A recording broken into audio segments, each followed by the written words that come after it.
In my early years, I grew up in a relatively large town with a population of nearly 30,000. It was during this time that I met my beloved wife Rachel at a young age, approximately 6 or 7 years old, if memory serves me correctly. We were the best of friends and practically inseparable from the moment we met. As we grew older, our bond strengthened, and by the time we turned 16, we decided to take our relationship to the next level and start dating each other. When we turned 18, we decided to move away from our hometown to pursue our careers in a city just a few hours' drive away. At the young age of 20, we exchanged vows and bought our first home together. The next year, our world was about to get even more exciting as we discovered that Rachel was pregnant with our son. However, our happiness was short-lived when tragedy struck us. About 5 weeks before Rachel was due to go on maternity leave, a disastrous incident occurred. A large shelving unit that had been written off as unsafe in a cost-cutting measure by the company she was working for collapsed and crushed her. Both Rachel and our unborn child lost their lives instantaneously. To add to the tragedy, 2 of her colleagues were also severely injured, with one being paralyzed and the other having to undergo a leg amputation. I still struggle to come to terms with this terrible loss.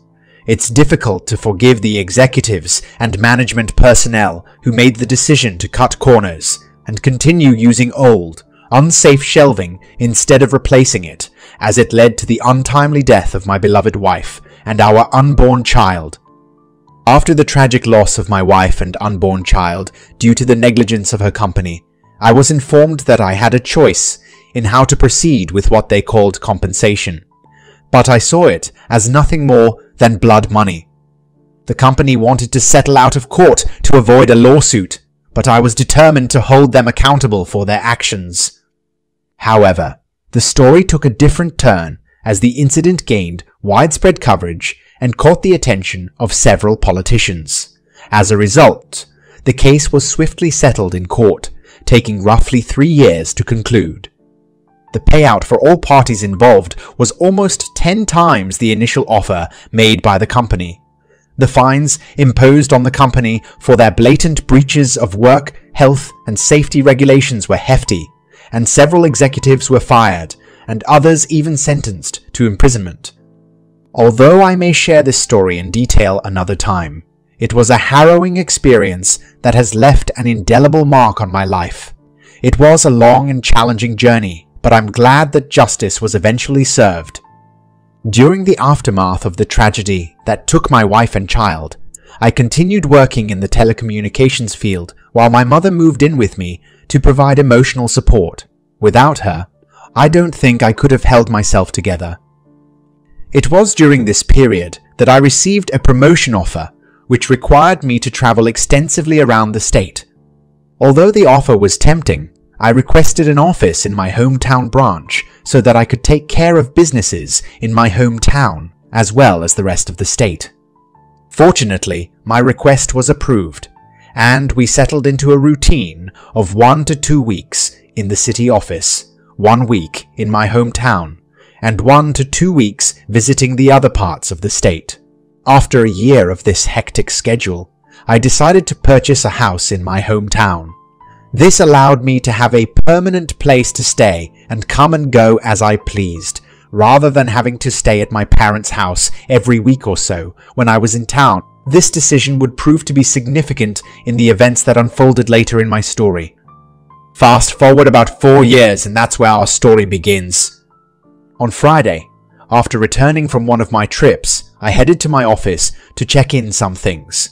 While I was engrossed in my work, Harry, the managing director of the branch, suddenly walked in.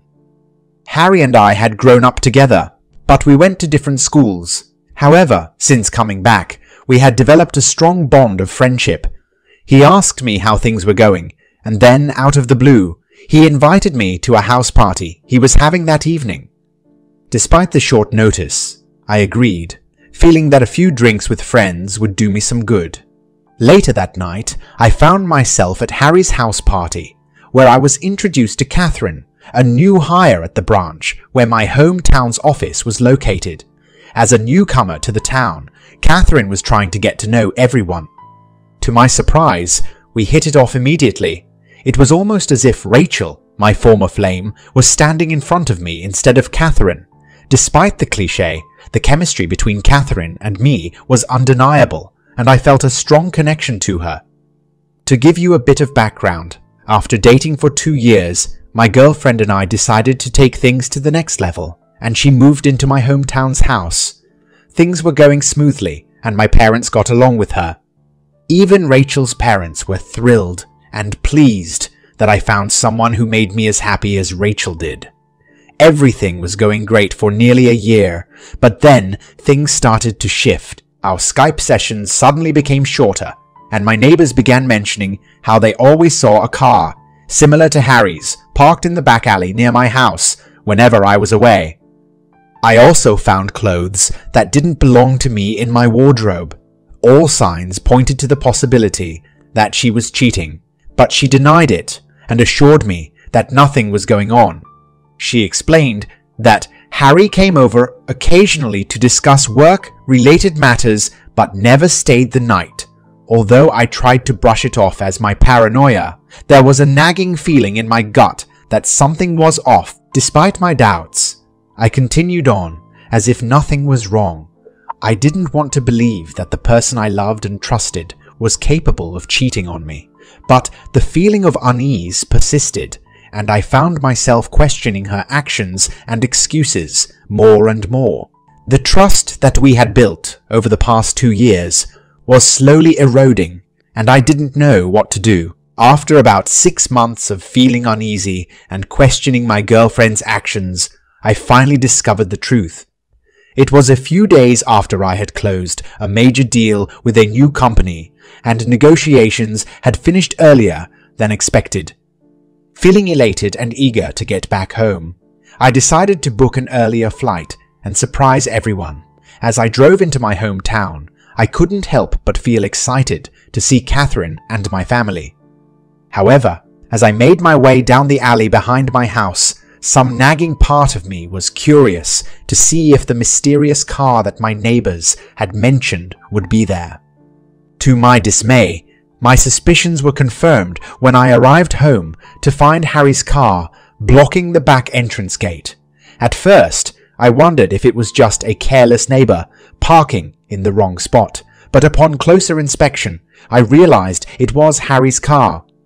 The tall hedge line that I had planted for privacy made it difficult to see my own property from the street. Pulling up behind his car, I felt uneasy about why he was still there so late, despite Catherine telling me that he always left earlier. As I made my way towards the back of the house, my heart began to race and my mind raced with the possibilities. What could be going on? Was it just a coincidence, or was there something more sinister happening behind my back? And then, in an instant, my worst fears were confirmed. Through the kitchen window, I saw Catherine and Harry tangled in a passionate embrace on my kitchen bench. I felt like the ground had disappeared beneath my feet as I stood frozen, unable to move or react. The sight of my close friend and my girlfriend betraying me in such a way was too much to bear. It was as if time had stopped, and I was stuck in a nightmare from which I couldn't wake up. My trust had been shattered, and my world had been turned upside down in an instant. It was a painful and gut-wrenching realization that would take a long time to process and heal from. I was completely stunned and overwhelmed by the scene I had just witnessed in my own home. It was like a nightmare unfolding before my eyes. I couldn't believe that my girlfriend and my friend had been engaging in stimulatory activity in my own kitchen. The same kitchen where I had shared meals with them, where we had celebrated birthdays, where we had created happy memories together. Everything had now turned into a grotesque betrayal, a despicable act that I couldn't comprehend. I didn't know what to do at first, so I just left without them noticing me. I sat in my car, crying uncontrollably. The sadness soon turned into rage. It was the same kind of anger that I had felt when Rachel died, and it was all consuming. I wanted to hurt them, to make them pay for what they had done to me. I had never believed in violence, but in that moment I knew that I was going to destroy their lives, and so I began to plan. I drove my car back up the alley and parked it far enough away from my driveway so that I could still see Harry's car. I walked back to the gate, where I could see into the house, and called Catherine's phone. They were still engaged in their illicit activity when it rang. They both looked at the caller ID and were surprised to see my name. She almost answered it, but they let it ring out. A few moments later, they were back at it again, and I called again. This time, Catherine answered, and as she was answering, I hung up and walked back to my car. She called me back a few moments later, and I told her that I was about 10 minutes away from home and didn't want to scare her by coming in. She was clearly shocked but acted happy that I was coming home. The call ended quickly, after she said she was going to change into something more comfortable. I said goodbye and hung up. A few moments later, Harry came peeling through the gate, half naked, and jumped into his car, speeding off into the night. I smiled to myself, knowing that they must have been terrified of being caught. I waited a few moments before turning my car into the same spot where Harry had been parked earlier. The night was quiet after that, but I couldn't sleep. I went to my office, down the hall, and began to plan my revenge. Throughout my upbringing, my mother instilled in me the value of pacifism and the idea of letting the universe take care of justice. However, there was a particular instance in which I felt the need to lend a hand to cosmic karma. I came to the conclusion that punishing each party separately was not enough. Instead, I decided to destroy them both.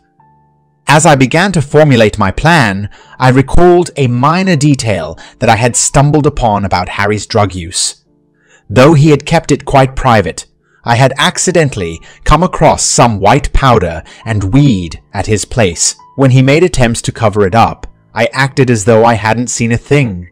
Yet, this information provided me with the perfect opportunity to execute my revenge. I began making discreet enquiries with some of my more questionable acquaintances to obtain samples of drugs that they were willing to part with. It took a few days, but I was eventually able to procure a sufficient stash to bring my plan to fruition. A month later, I invited some friends, including Harry, over for a barbecue night. I made sure to get Harry well and truly intoxicated, providing him with ample amounts of liquor. After making sure he was thoroughly inebriated, I instructed him to stay the night and sleep it off. Little did he know, I had laced his drinks and food with the drugs I had obtained. The plan was set in motion, and I couldn't wait to see the results of my scheme. In the early hours of the morning, I gathered the drugs and a selection of my personal belongings and scattered them around Harry's car, ensuring that the biggest stash was hidden in the tire well. Confident that he wouldn't uncover them for the next few months, while the rest of my plan unfolded, I locked up his car and retired to bed. But my vengeful streak didn't stop there. As I drove Harry home, still in a drunken stupor, I also planted more drugs and personal items in his house. Once again, I was certain that he wouldn't suspect a thing, especially given his inebriated state. A few days later, I headed back to the city to catch a flight, but not before staging a break. In at my own house, I shattered the back pane of the kitchen door and left it wide open, providing the illusion of a break. In the illusion of a break-in, upon landing, I was inundated with messages from my panicked mother, who had found the damaged door and contacted the police. Catherine, who was now in tears, also contacted me, along with the local police, who requested that I call them immediately. After returning all the calls, I informed the police that I was away on business and wouldn't be able to speak with them until the following week. With that, I felt a sense of satisfaction wash over me, knowing that my plan was well underway and Harry was none the wiser. During my time away, I enlisted Catherine's help and requested that she stay with my parents until I returned.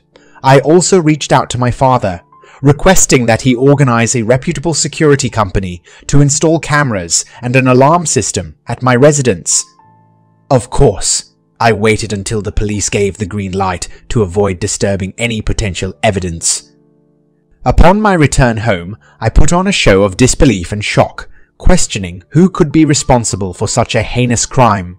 I meticulously searched every inch of my home, acting as though I was trying to find any clues as to who may have committed the break-in. During my search, I conveniently discovered that some of my belongings were missing and quickly filed a police report. Following the report, a representative from the security company arrived to show Catherine and me how to operate the newly installed cameras and alarm system.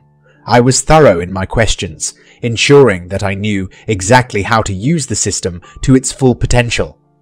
My plan was unfolding perfectly, and I couldn't help but feel a sense of satisfaction at my cunningness. But I knew there was still much work to be done before Harry received the justice he deserved. I had been waiting for the perfect opportunity to ask the security company representative a crucial question, and finally my chance had arrived. Catherine was a bit bashful as she asked him about what would happen if we were conducting some private business and didn't want it recorded. But I knew her real intentions behind the question. The representative was unfazed and assured us that this was a common query. He proceeded to demonstrate on our home computer how we could temporarily stop recording for certain cameras to ensure our privacy. It was comforting to know that we could protect Catherine's modesty during any sensitive transactions. As the representative was preparing to leave, I quickly asked him if it were possible to receive a notification if any cameras were turned off, just as an added security measure. He obligingly came back into the house and walked me through how to set up email notifications. With this added precaution in place, I felt even more confident in my plan. Now, all I had to do was wait patiently for the right moment to strike. As I was preparing for my upcoming plan, I wanted to make sure that I was protected legally. I needed to know if Catherine and I were considered a de facto couple in my country, and if I would be forced to give her any money or equity from Rachel's estate. To get some legal advice, I turned to the subreddit Legal Advice and was grateful for their help in connecting me with a great lawyer. After discussing my situation with him, he informed me that because Catherine and I had not been living together for long enough, we were not classified as de facto. Additionally, the fact that I was paying all the utilities on the property where she was living and she didn't pay rent showed that she had no legal standing to make a financial claim against me.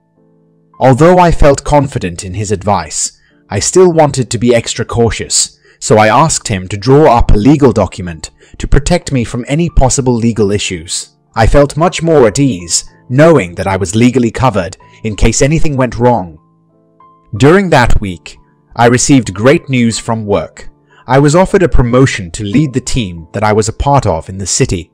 It was a significant step up in my career, and it would mean that I wouldn't need to travel as much anymore.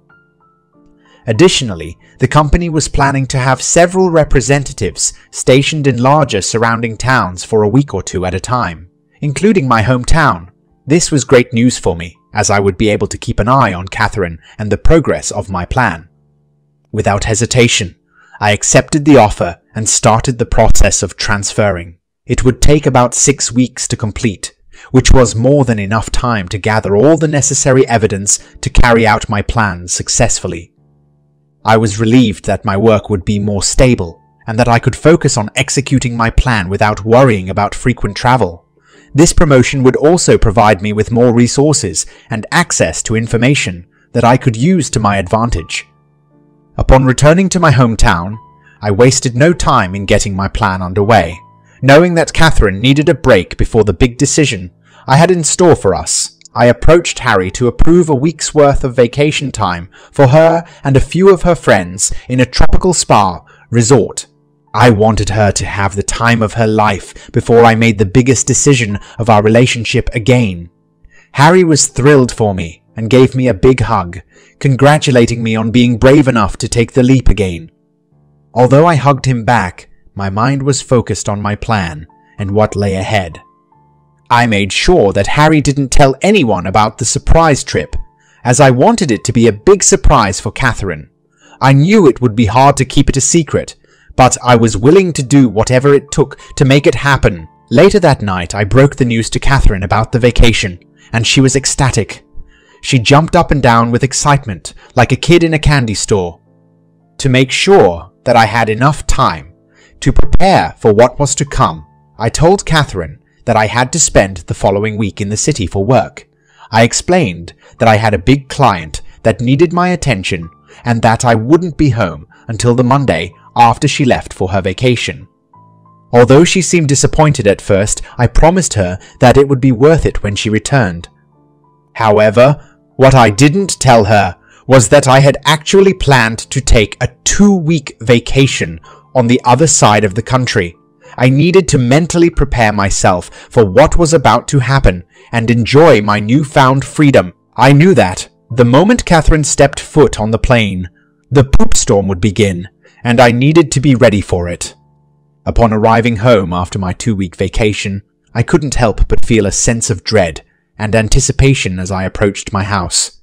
It had been 2 weeks since I last caught my wife and Harry in the act, and I knew that they had likely continued their affair while I was away. As I drove by my house, I saw Harry's car parked in the driveway, confirming my suspicions. I parked my car a few blocks away and quickly checked the security cameras to see if they were in the house. Sure enough, there they were, sound asleep in my bed. Feeling a mix of anger and sadness, I made a difficult decision to call the police anonymously and report a suspicious person in the alley behind my house. I provided Harry's license plate number and a description of him, hoping that he would be caught in the act and face the consequences of his actions. The police assured me that they would send someone to investigate the situation, and I hung up, feeling a mix of relief and nervousness.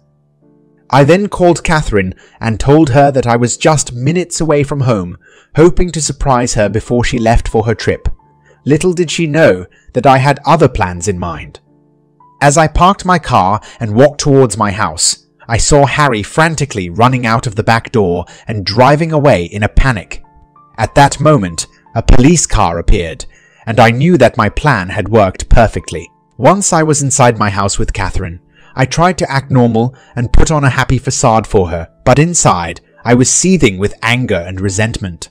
The next day, I watched as she and her friends were driven away for their trip, and I knew that it was time for me to take action.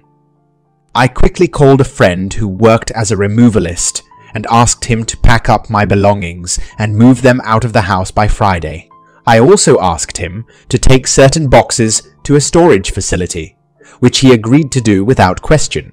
As I began to pack up Catherine's belongings, I knew that this was the end of our marriage and the start of a new chapter in my life. Later that day, I received a call from the police asking me to come and identify some property that they had seized from a suspect. I was thrilled that my plan had worked and Harry had been caught. I told them that I would be there soon and eagerly headed to the station to collect my stolen belongings. However, some of the items were still unaccounted for, as they had yet to search Harry's house. The news about Harry's arrest spread quickly throughout the town, and soon everyone knew about the scandal. Harry was fired from his job for drug possession and theft, and my company formally apologized to me for their handling of the situation. That evening, I visited my parents' house and told both my and Rachel's parents about what had happened, but left out some details. They were upset that I had kept them in the dark, but ultimately supported me and were glad that I had handled things maturely. We spent the night drinking, laughing, and shedding some tears before I headed back to my own home. The rest of the week was busy with organizing cleaners, putting my house on the rental market, and other tasks related to my job. On Friday afternoon, I packed my car with some essentials and drove to my parents' place to say goodbye. Before leaving, I made a stop at Becky's house. She had been one of Rachel's closest friends and had helped me with organizing everything. I gave her a folder containing all the evidence of Rachel's infidelity, as well as a letter and other legal documents from my attorney. I also provided her with the details of how to access Rachel's belongings at the storage unit I had rented out After thanking her for her help, I left and drove back to the city, ready to start my new life without Rachel. As I woke up on a lazy Sunday morning, my phone buzzed incessantly with a barrage of missed calls, voicemails, and text messages. I was taken aback by the number of messages and calls that had come through, and my mind immediately jumped to the worst possible scenarios. Upon checking my messages, I discovered that Catherine had returned to town earlier than anticipated and had found an empty house with a for rent sign in front. She was understandably distraught and had sought solace at my parents' house, only to be turned away. After some frantic searching, she managed to get in touch with Becky, who had a package for her. From the angry and accusatory messages I received from Catherine, it was clear that she did not take kindly to my actions. She accused me of setting up Harry and of being dishonest with her, among other things.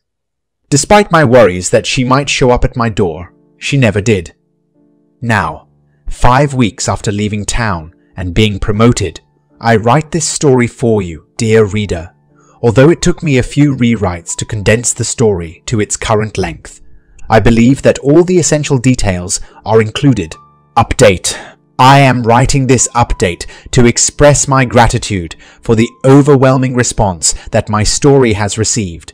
It is quite surprising to me that a throwaway account like this one would gain so much attention. I want to thank those who gave me gold, despite knowing that I would not use this account again in the future. I am currently at work, and after finishing my tasks, I plan to answer as many questions as possible and provide updates as necessary. However, given the volume of comments and messages I have received, I may not be able to respond to everyone. One question that has been frequently asked is what happened to Harry and why I was so harsh on him. After reaching out to some friends back home, I learned that Harry is facing a few months in prison, although he could be released sooner as it is his first offense. I included this detail in the story as I believed it was important to the overall narrative. I want to clarify that I omitted some key details from the story to protect my identity and change the location descriptions to make it less identifiable. Only I knew what I planned to do with Harry, and I made sure that the police had enough evidence to investigate his illegal activities in his own home.